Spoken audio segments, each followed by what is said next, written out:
Hello Ethans! Welcome back to my channel.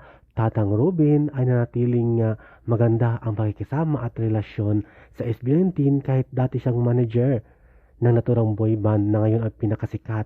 Noon kasi si Tatang Robin siya ang CEO ng kumpanya na namamahala sa SB19 at siya ang dating manager. Pero ngayon kahit sikat na ang SB19 nakarating na sa tugatog ng tagumpay ay natili siyang mabait sa SB19.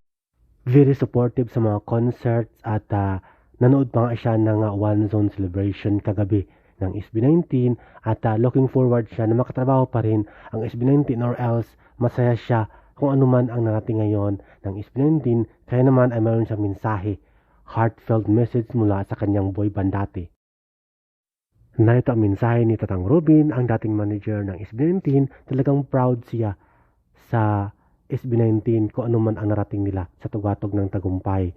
Hindi siya ampalaya, hindi siya yung